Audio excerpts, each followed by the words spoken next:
talking and I saw a few naysayers, you know, they're feeling like they can't do it because, oh, Yandy, but you're on TV. Yandy's resources are the friends that'll work for you for free. Yes. First. Those are the girls yes. that's going to strap up behind you and push you Yes. when you don't even believe in yourself. So let me tell you something. When I started in this business, no, I didn't have money. I started out as an intern. The person that I said, Toya, her and I went to college together. Love that. Your biggest motivation, your biggest push might be the person sitting next to you at the corporate office. Yes. Or it might be your next door neighbor that you don't have to pay, that just believe in a dream and that they see you work. They see how you raise your children. You guys like the same TV show and they hear how you dream when y'all watching whatever the show is. It doesn't always have to be about money. And let me tell you something. When I started Yell Skincare, right, I'm going to go a little bit off. I thought, I'm on TV. I'm like, it's a great brand, and I felt like it's amazing. But of course, in the beginning, no one knows it's a great brand. Right. But I said, you know what I'm going to do? I'm going to be strategic. I'm going to make sure if Love and Hip Hop wants this scene with me and Judy, or if they want to have it in there, if they want to capture this particular conversation that I don't want to have, it's going to be the backdrop of the launch of my skincare line. Yep. And then I'm going to release the website that night. I'm going to promote all day on Instagram. At that time, I think I had like 3 million followers. And I was like, this is going to be it, right? I'm going to sell out. I'm going to sell off the shelves my first night. Tell the people what happened, because I already know what you're about to say. Okay, so let me just be all the way real with you, okay? I literally, after that show aired, after the big promotion all day, countdown, we're dropping at 9 o'clock at the end of the show when the show wraps, and they see me walking out of my pop-up shop that we made for the show. I showed about 3 kits, and they were my friends. See? And for that whole entire process, I would say the first 5-6 months, I might have sold 5 items. 5. And I was on TV. Yeah. It's a marathon. It's not about, you know, we might get the visibility, we might get the eyeballs, but people want to know, especially when you're in this position, they feel like, oh, you were just paid to post that. Yep. Oh, that doesn't really work. If anything, right, sometimes you guys are even more skeptical because you think that, oh, this is just for money. Yeah. Oh, yeah, right. No. I had to literally get in front of the mirror with my children. And at that time, Skylar might have been about 2 or 3. Amira probably was 4 or 5. And you had to see me using it every day. Yep. The more I got in front of that camera and danced and was silly, and you saw that skincare changing and working, that's when I started to sell the product. Yeah. It wasn't because I was on Love and Hip Hop. It wasn't because Yandy said it so. You guys had to literally see me trust this on my baby's skin. Yep. You had to literally see me use it. And I was strategic about posting every single day. Yep. And the craziest thing is I created that line when I was going through a horrible time in my life. Like I was going through depression and I just needed an outlet. I hated the way my skin looked. And when I got in front of the mirror and I was dancing and I put music on, that was something that really felt like it was cleansing my soul in the moment because I was going through a depression. Yeah. And I wanted the world to believe that I was happy, but somehow as I washed my face and as I danced with my children, it really did something. Yeah. It shifted my mood, even if it was for that little moment. So it became something that really felt like it was cleansing me. And I don't know if the world could tell, but the more I started to do that, like the first day that I did that, and I think it was with Skylar, I'm like, oh snap, I got 3 orders. I did it again. I did it with Amir. Then it was like 10 orders. Yep. And then anybody that came to my house, I'm like, can you get in the bathroom with me? Can we dance? Can we? Right. Can I do this? Please, can you do it with me? And it was more and more and more orders that started to come in. And I was like, this is it. Like this is people want to be happy. People want to feel good. They do. And they want to see that this is something that's real, that you really use it. So that was something that really, I would say, shifted the sales, shifted my business. And I think for all of us that are in business, we have to find out what it is for us that's going to disrupt the market, right? Nobody was standing there dancing in front of the mirror, washing their face. And for me, that disrupted the market and it made me feel good. Yeah. I think that it was your authenticity for me though. You know, like everybody wants to be like, even today, I'm like, oh my God, I gotta go live. Let me make a makeup appointment. Let me do this. Let me do that. Everybody wants to put their best presentation forward. So to see Yandy on social media, barefaced, you know, she got her babies, because your babies, you're going to be your most vulnerable with your babies. She got her babies on there with her, the authenticity, the transparency, the showing the breakouts, the not being afraid to show how regular you are. I think you built a separate community from Love and Hip Hop. You know, like your Yale girls, they're different than the people who follow you for Love and Hip Hop. And you did have to have the patience, because yes, you were visible, but you weren't selling skincare. You know, you had to have the faith that these 3 kits that you sold in your first night of your launch was going to turn into 3,000 kits. And those 3 kits probably felt like, oh my God, I done invested all this money into this product. But no, this is a marathon. It's not a sprint. I don't have to win the race tonight. I want to build this brand over years, so that way I can pass this down to my babies, you know? That's right. That's absolutely right. In the beginning, I really didn't spend a whole lot of money, because I wasn't sure what it was going to do. I wasn't sure what it was going to do. I wasn't sure, you know, where all of my finances were going to come from. I was a new mom of 2 babies, and at that time I was a single mom. Right. My husband was gone. So I wasn't trying to blow a bag. I wasn't trying to put out hundreds of thousands of dollars. I wasn't even trying to put out 20s of 30s of thousands of dollars. So when we talk about, you know, wanting to start these businesses, it takes some capital, but it also takes real legwork, and it takes really getting a team behind you that believes in you, and not necessarily a paid team. And sometimes that means, you know, if that person believes in you, is pulling, let me get that $100 over there. I need $100 from you too. And I need something from you. And that $300 is your start. And that's, I remember when Tiffany and I remember when we started Bougie Hippie, we both put in like $3,000 for this business. It was like a little $5,000-$6,000 investment. And we pulled, I mean, my best friend was flying into Dallas with me, her friends from Bidanis, her employees. Like, we were just pulling resources and trying to get this company off the ground. And I remember when we made like $4,000 in one night. You would have thought we made $4 million. Baby, I already know. Girl, oh my God, this is a thing, you know, like, we can pay our mortgage, you know, we just was like geeked over this little bit of money. But I feel like God tests you with a little bit to see how you're going to handle the overflow. You know, he gives you that little bit of money first to see how you going to handle it when I scale this business. And within 2 years, we were an 8-figure company. I mean, amazing. I have my best friend, hey, I need you to pick up and move here. You know, you and your 2 kids. I got your salary. I'll double your salary. I need you to come. I need you here.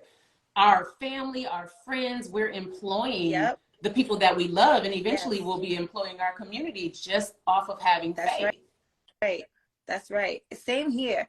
I mean, I had to tell. First of all, let me just say something about Shop Bougie Hippie. Okay, there is nothing on the market like that.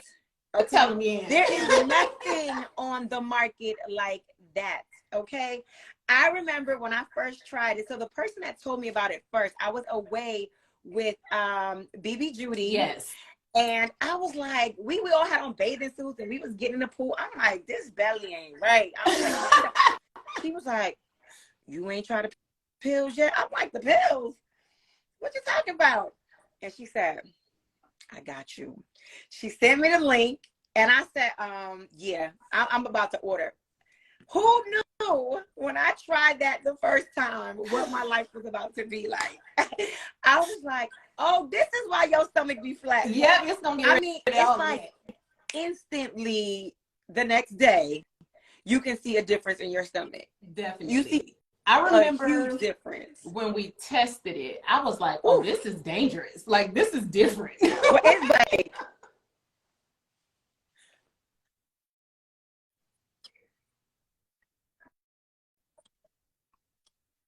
tell you, those pills will get you right. Listen, the Meltdown Detox, our #1 bestseller. That's something that, and then I love that you guys have been able to do that, like adding all the other things. The gummies are made; they taste good. apple cider vinegar, I hated. Always thought it was disgusting.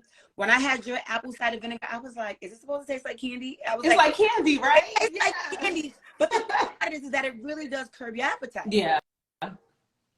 Like, I'm like, who's the doctor on the team that, oh, y'all don't know what pills we're talking about here? Oh, wait. You know what? See, this is why I don't come on here, because I'm supposed to have products right here, but I be getting the product. Okay, let me get it. You? Hold on. No, where they at? You got to get the product. Give me 1 second. I'm like, I can go get mine. No, I'm going to get them. Okay, so these pills, they're called the Meltdown Detox pills, okay? They are supplements that help you cleanse your system, right? So when I say cleanse, I mean you get everything out, everything, right? So, and it's not just, there it is. That is the magic sauce. And it's not just for women. My husband, I'm like, okay, babe, listen, we're only supposed to do a month and then take a break. He's like, well, yeah, I'm not doing all this gym stuff. It was only a month and you got to take a break.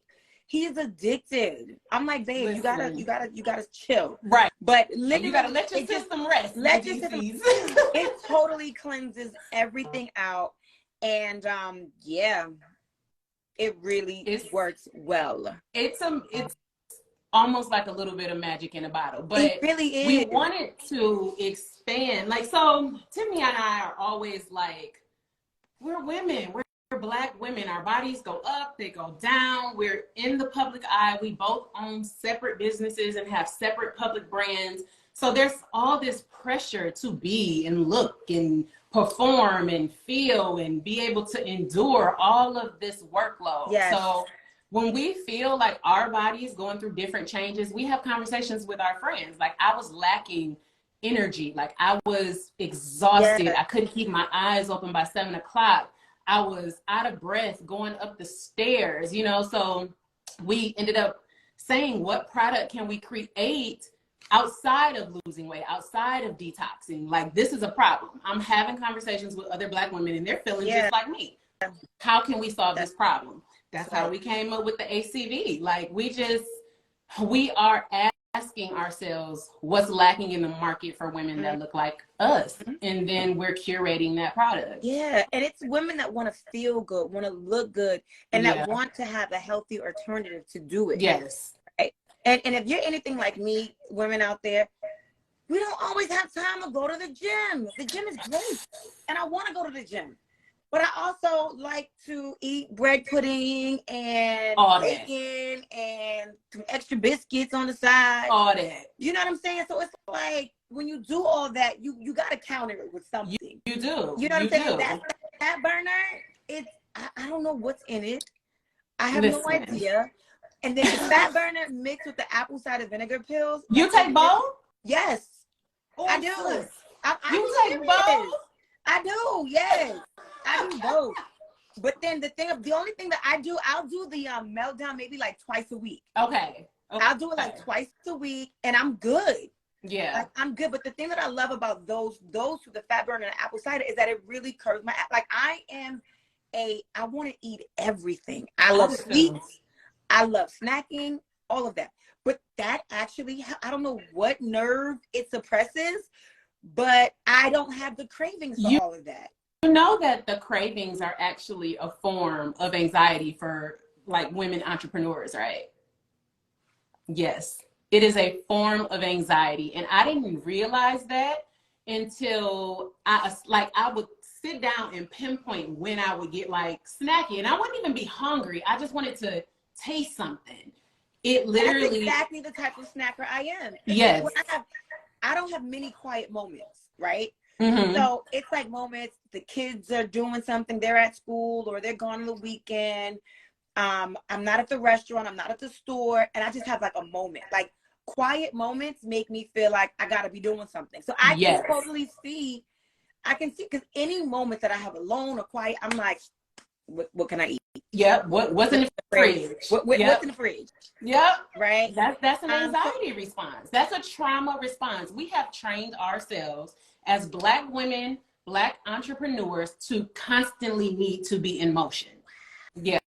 Never thought of that. Yep. Ever.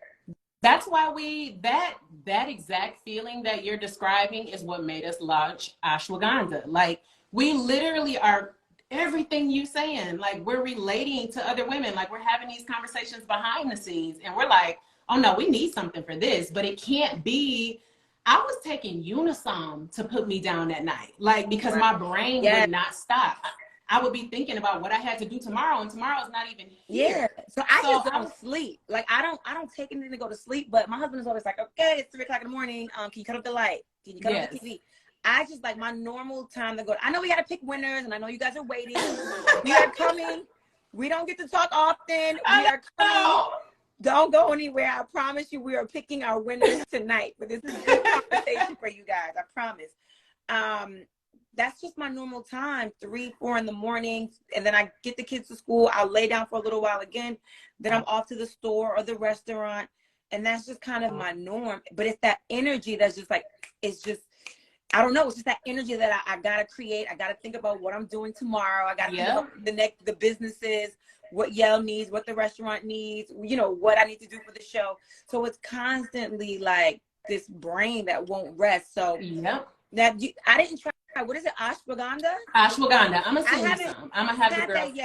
Yeah. I'm going to send you a whole bunch, girl. Because listen, it's literally like, so then I found myself drinking wine every single night. Like, okay, I need to wind down. And who wants to drink wine? I mean, wine is great, but I don't want to have to drink it every night. Right. Ashwagandha, our gum, for one, we put it in a gummy form because we wanted it to taste good. And it's like when I take 2, it gives me the same relaxation as that glass of wine. Like, I'm chill. I'm not thinking about what I got to do in the next moment. Like, if somebody is pissing me off or my nerves are just fried, because a lot of times I'll come home and I'm so heightened from my day. I'm snappy with my husband and my son. And they ain't even the ones who bothered me. You know, did nothing. I'm overstimulated. Like, I'm just literally up to here.